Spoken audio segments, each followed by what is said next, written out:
서울 서북쪽 조용한 골목 어귀에 자리한 작은 카페 소양당. 이곳은 늘 비슷한 하루가 반복되었습니다. 커피 머신이 가열되는 소리, 볶은 원두의 묵직한 향, 그리고 말없이 테이블을 닦는 여사장의 낮은 숨소리. 그녀는 평일 오전 내내 가게 안을 정리하면서도 술을 몰래 한 모금씩 마시곤 했습니다. 겉으로 보기엔 단정하고 말수적은 40대 여성이었지만 사람들은 그녀를 이상한 사람이라고 속으로 불렀습니다. 이유 없이 병원 신세를 지고 정기적으로 허리 통증과 미열에 시달렸으며 손님이 말을 걸어도 어색한 웃음만 흘릴 뿐 제대로 눈을 마주치지 않았기 때문이죠. 무엇보다 이상한 건 그녀의 습관이었습니다. 말을 시작하기 전 턱을 손끝으로 쓰다듬는 버릇이 있었죠. 마치 수염이라도 있는 듯한 동작이었습니다. 그날도 그녀는 커피를 내리고 있었습니다. 라떼의 거품 위에 조용히 나무 스틱을 얹어 잔을 내밀던 순간 카페 문이 덜컥 열렸습니다. 바람과 함께 들어선 건 노란 장삼을 입은 젊은 무당이었습니다. 나이는 30대 초반쯤 되어 보였고 손목에는 염주가 감겨 있었으며 눈동자는 어딘가 어린아이처럼 흔들리고 있었습니다. 여사장은 별다른 반응 없이 다시 커피를 내리기 시작했습니다. 하지만 무당은 그녀를 보자마자 걸음을 멈췄고 이내 눈이 커지더니 벌벌 떨기 시작했습니다. 숨을 가쁘게 내쉰 그는 커피 내리는 손끝을 본 순간 그대로 바닥에 주저앉았습니다. 여사장은 커피를 따르던 손을 멈췄습니다. 무당은 마치 짓눌리듯 떨며 몸을 낮추더니 탁자 밑으로 기어들어가 두 손을 모았습니다. 장군님 제발 살려주십시오. 가게 안은 정적에 휩싸였습니다. 스피커에선 잔잔한 재즈가 흐르고 있었지만 그 소리조차 바닥으로 꺼져버린 듯 희미했습니다. 여사장은 한참 동안 그를 바라보았습니다. 무당은 바닥을 향해 절을 하듯 고개를 숙이고 있었고 그녀는 천천히 입술을 다물며 커피잔을 내려놓았습니다. 그녀의 입가가 떨렸습니다. 손끝은 다시 턱을 더듬기 시작했죠. 하지만 이번엔 습관처럼 보이지 않았습니다. 마치 무언가 오래된 기억을 더듬는 듯한 망설임과 떨림이 섞인 동작이었습니다. 그녀는 눈을 감고 깊게 숨을 들이켰습니다. 그리고 그 속에서 사라졌던 목소리가 깨어났습니다. 손끝은 턱을 스치며 멈췄고 가슴 어딘가 오래전 피어났던 낯선 울림이 스며들었습니다. 이름도 이유도 모른 채. 그러나 그 아이를 본 순간 그녀는 설명할 수 없는 고요한 전율을 느꼈습니다. 무당은 탁자 밑에 웅크린 채 고개를 들지 못했습니다. 그의 손가락은 흙바닥을 긁는 듯 떨렸고 등은 사시나무처럼 흔들리고 있었습니다. 눈은 이미 충혈되어 있었고 입술은 무언가를 속삭이는 듯 바르르 떨렸습니다. 여사장은 그를 내려다보며 잠시 주저했습니다. 그녀의 눈빛은 평소와 다르게 흐릿했고 마치 깊은 물속에서 올라오는 기억을 바라보는 것처럼 멍하니 그를 응시하고 있었습니다. 그녀는 천천히 걸음을 옮겨 무당 앞으로 다가갔습니다. 그 순간 무당의 몸이 움찔했습니다. 마치 본능적으로 피하려는 반응처럼요. 그는 고개를 들었고 두 눈은 이미 공포로 번져 있었습니다. 그리고 그가 낮게 중얼거렸습니다. 전화를 버리셨습니까? 아니면 살리신 겁니까? 그 말은 그녀의 귓가에서 울리듯 퍼졌습니다. 전화라는 단어. 그녀의 귓속에서 이질적으로 맴도는 그 낱말은 마치 오래전 전장 속에서 들어본 듯한 착각을 불러일으켰습니다. 여사장은 대답하지 않았습니다. 아니, 대답할 수 없었습니다. 그녀조차도 자신 안에서 피어나는 이 이상한 감정이 무엇인지 정확히 짚을 수 없었기 때문입니다. 그녀는 몸을 돌려 주방 안쪽으로 사라졌습니다. 무당은 그대로 탁자 밑에 남아 조용히 흐느꼈고 여사장은 냉장고에서 생수를 꺼내 물을 한 컵 따랐습니다. 손끝이 떨리는 걸 애써 무시하며 컵을 들고 돌아왔을 때 무당은 여전히 같은 자세였습니다. 그녀는 물컵을 조심스럽게 탁자 위에 올려두었습니다. 잠시 후 무당은 천천히 몸을 일으켰습니다. 그리고 컵을 집어들었습니다. 물을 마신 그의 입가엔 미세한 숨결이 번졌고 이내 말없이 그녀를 바라보다가 말했다. 저는 당신을 알아봤습니다. 아니, 제 안에 있는 그 아이가 알아본 겁니다. 그제야 여사장의 눈동자가 조금 흔들렸습니다. 그녀는 다시 턱을 쓰다듬었습니다. 그리고 낮게 중얼이듯 물었습니다. 그 아이는 누구인가요? 무당은 고개를 떨군 채 손바닥을 가슴에 얹었습니다. 그리고 대답했습니다. 폐쇄자입니다.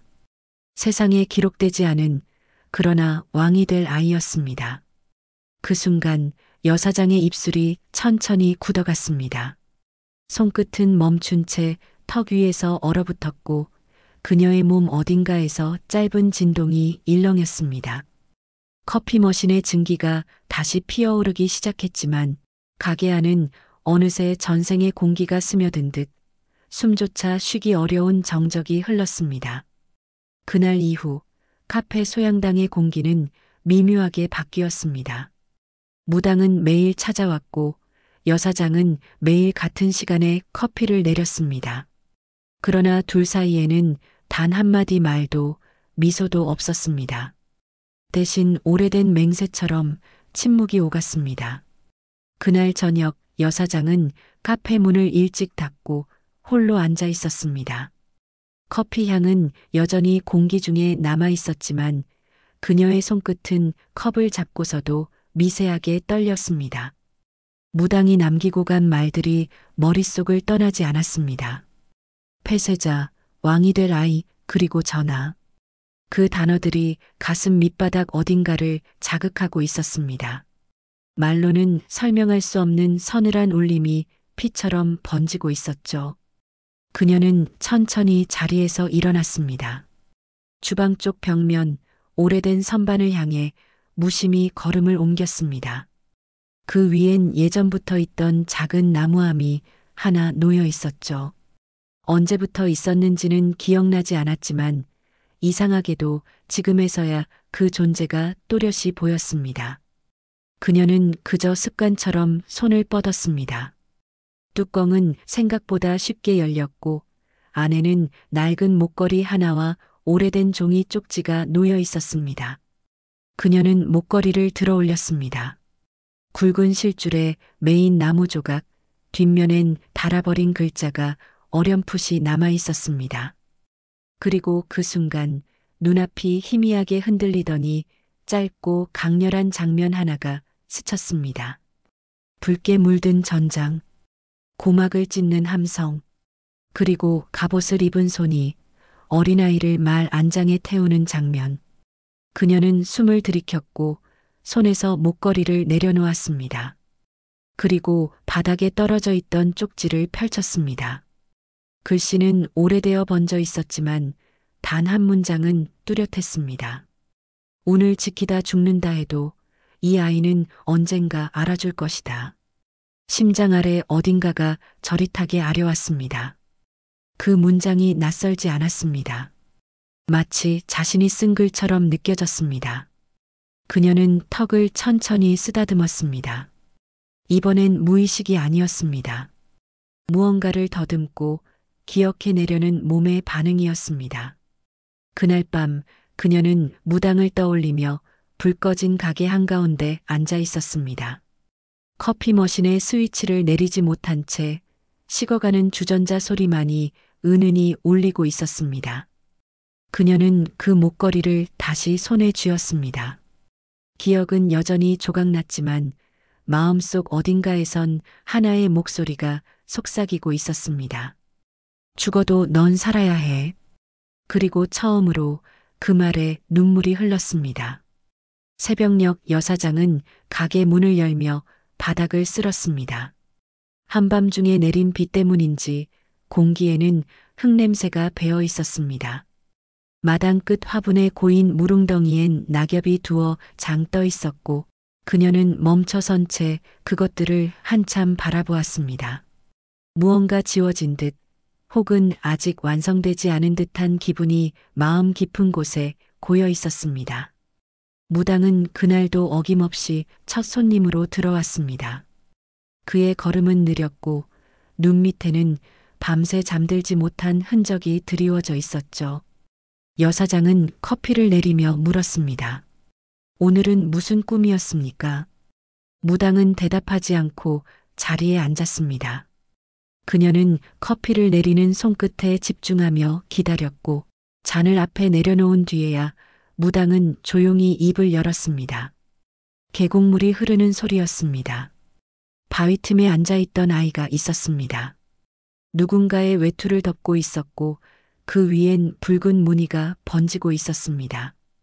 그녀는 숨을 멈춘 듯 가만히 있었습니다. 그 장면이 머릿속 어딘가에서 자신도 본 적 있는 풍경처럼 느껴졌기 때문입니다. 무당은 말을 이었습니다. 저는 그때 거기 있지 않았습니다. 그 아이는 제가 아니었는데 그 아이의 눈에서 제가 울고 있었습니다. 여사장은 고개를 끄덕였습니다. 전생의 기억이 조각처럼 섞여 현생의 혼이 함께 살아 움직이기 시작한 것이었습니다. 그녀는 낮게 중얼이듯 말했습니다. 그날 나는 한 사람만 남겨두고 떠났습니다. 검을 버리고 갑옷을 벗고 오직 한 아이를 위해. 무당의 눈동자가 흔들렸습니다. 당신은 왜 그 아이를 남기셨습니까? 그녀는 대답하지 않았습니다. 하지만 그 질문이 그녀 안에 어떤 문을 여는 열쇠가 되고 있다는 것은 분명했습니다. 커피잔에서 김이 천천히 올라오고 있었습니다. 그녀는 조용히 턱을 쓸어내렸습니다. 그 손끝은 이제 한 사람의 습관이 아니라 한 시절의 맹세처럼 느껴졌습니다. 그리고 마침내 그녀는 조용히 입을 열었습니다. 그 아이는 나보다 오래 살아야 했습니다. 무당은 고개를 떨구며 손끝으로 잔을 감쌌습니다. 마치 잃어버린 시간을 두 손으로 다시 감싸 안으려는 사람처럼요. 가게 안엔 정적이 흘렀습니다. 그러나 그 침묵은 더 이상 어색하지 않았습니다. 그것은 누군가를 향한 오랜 대화의 방식이었고 이제 막 다시 시작된 이야기의 첫 장이었습니다. 그날 밤 여사장은 오랜만에 꿈을 꾸었습니다. 꿈속에서 그녀는 누런 흙먼지를 가르며 말을 타고 달리고 있었습니다. 하늘은 붉게 물들어 있었고 발굽 아래로 병사들의 함성이 터졌습니다. 그녀의 손에는 검이 들려 있었고 어딘가로 달려가야만 했습니다. 그리고 그 꿈의 끝자락에서 한 아이가 울고 있었습니다. 무릎에 피를 흘리며 옷자락을 붙잡고 있던 아이.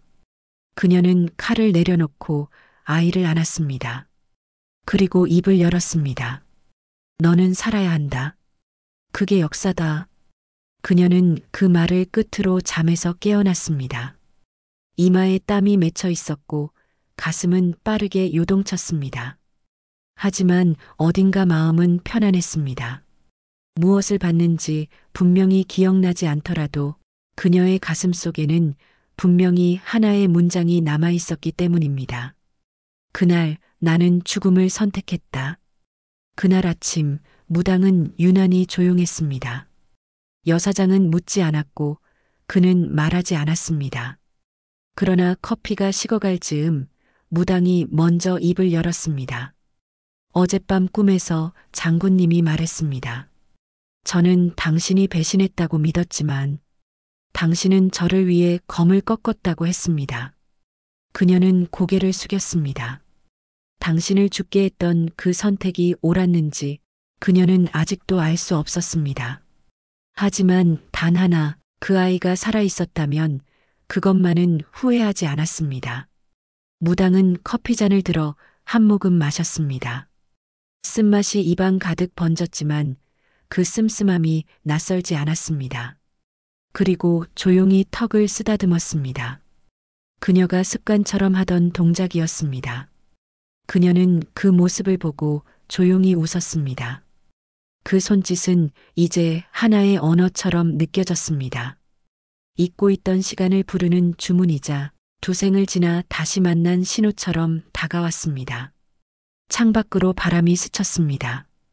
가게 앞 은행잎이 우수수 떨어졌고 노란 잎 하나가 문틈으로 들어와 바닥에 내려앉았습니다.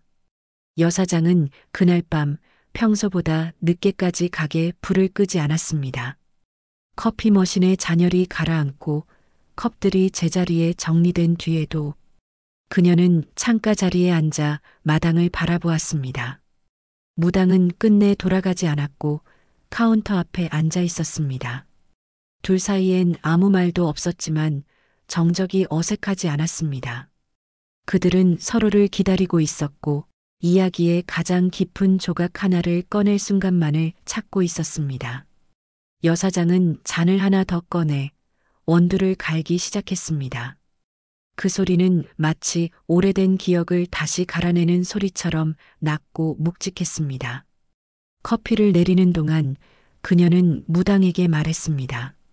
나는 전하께서 죽은 줄 알았습니다. 아니, 죽었을 거라 믿었습니다.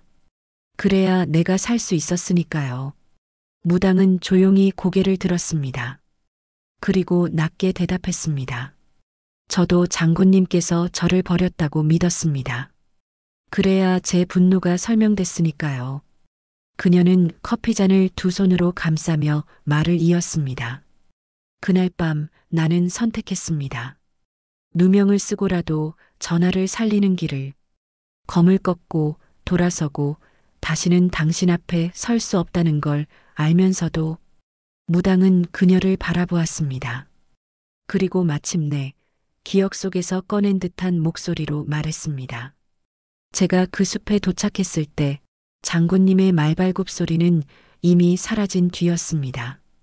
그리고 나무 아래엔 호패 하나가 놓여 있었습니다. 여사장의 눈동자가 흔들렸습니다. 그 호패는 지금 그녀의 방 서랍 속에 조용히 잠들어 있었습니다. 무당은 말을 이었습니다. 저는 그 호패를 보며 장군님이 저를 잊었다고 생각했습니다. 그게 제 마지막 기억이었습니다. 그녀는 고개를 저었습니다. 잊은 게 아니었습니다. 놓고 간 것이었습니다. 그게 내가 가진 전부였으니까요. 그 순간 가게 안에 불이 꺼졌습니다. 정전도 아니었고 타이머도 아니었습니다. 그저 두 사람의 침묵이 공기처럼 무거워져 불빛조차 물러선 듯한 밤이었습니다. 창밖엔 새벽 안개가 깔려 있었습니다. 커피잔 위로 피어오른 김이 천천히 흩어졌고 그 사이에서 여사장은 조용히 턱을 쓸어내렸습니다. 그 손끝은 전생과 현생을 잇는 경계처럼 조용히 어둠 속에서 빛나고 있었습니다. 이튿날 아침 카페 문은 평소보다 늦게 열렸습니다. 여사장은 평소처럼 가운을 입은 채 주방 정리를 하다가 문득 손끝을 멈췄습니다. 방 안에서 꺼낸 낡은 목걸이. 그것을 오늘은 가슴 안에 걸기로 했습니다. 그녀는 그 호패를 천천히 목에 걸며 거울을 바라보았습니다. 무언가 어깨 위로 다시 얹힌 듯한 무게감. 그 무게는 그녀에게 고통이 아니라 방향이었습니다. 무당이 들어섰을 땐 그녀는 여느 때처럼 커피를 내리고 있었습니다. 하지만 그의 눈은 그녀의 목에 걸린 나무 목걸이를 먼저 보았습니다. 순간 그의 숨이 잠시 멈추는 듯 했습니다. 그 호패 아직 가지고 계셨군요. 여사장은 고개를 끄덕였습니다. 내가 가진 유일한 증거였으니까요. 당신이 살아있었고 내가 지키려 했던 그날의 진실이요. 무당은 자리에 앉지 않고 카운터 앞에서 잠시 멈췄습니다. 그리고 조심스럽게 말을 꺼냈습니다. 기억이 납니다. 그날 밤 칼을 들고 도망치려 했던 저를 붙잡던 손. 그 손이 지금의 당신 손이 맞는 것 같아서요. 여사장은 조용히 커피를 따라 그 앞에 놓았습니다. 그리고 자신도 맞은편에 앉았습니다. 두 사람은 마주 앉은 채 말없이 커피를 마셨고 잔 사이로 피어오르는 김은 아주 오래된 장막처럼 그들을 감싸고 있었습니다. 무당은 커피잔을 내려놓고 말했습니다. 그날 장군님은 저를 지키셨고 저는 도망쳤습니다. 그 대가로 당신은 죽었고 저는 세상을 미워하며 살아왔습니다. 여사장은 고개를 저었습니다. 당신은 도망친 게 아닙니다. 살아야 했던 겁니다. 그게 내가 선택한 명령이었습니다. 무당은 눈을 감고 턱을 쓰다듬었습니다. 그녀의 손짓을 따라하듯 조심스럽게. 여사장은 그를 바라보며 웃었습니다. 그리고 조용히 턱을 쓰다듬었습니다. 두 사람의 그림자가 카페 바닥에 길게 드리워졌습니다. 그림자는 두 개였지만 그 기척은 하나로 이어져 있었습니다. 그날 이후 누구도 몰랐던 장군과 세자의 이야기가 다시 써지기 시작했습니다. 며칠 뒤 카페 소양당 간판이 바뀌었습니다. 작은 손글씨로 적힌 새로운 이름은 운하다방. 구름처럼 흩어진 기억과 다시 피어난 맹세를 상징하는 이름이었습니다. 동네 사람들은 이름이 바뀐 줄도 모른 채 커피를 마셨고 여사장은 예전보다 조금 더 말이 많아졌습니다. 그녀는 이제 턱을 쓰다듬지 않고도 손님을 응대했고 무당은 종종 가게 구석 자리에 앉아 주문도 없이 머물렀습니다. 그날 무당은 조용히 한 장의 종이를 내밀었습니다. 무속 신도들이 읽는 진원문이었습니다. 여사장은 그것을 받아들고 눈길을 내리깔았습니다. 마지막 줄에 이렇게 적혀 있었습니다. 그 맹세를 잊지 않겠습니다. 1000년이 흘러도. 그녀는 조용히 말했다. 전하의 혼이 이제 평안하시기를 바랍니다. 무당은 고개를 끄덕였습니다. 이제 당신도 장군이 아닌 한 사람으로 살아도 된다고 말해주는 눈빛이었습니다. 그녀는 고개를 숙인 채 커피를 내리기 시작했습니다. 오늘따라 원두가 천천히 갈렸고 물줄기는 길고 부드럽게 흘렀습니다.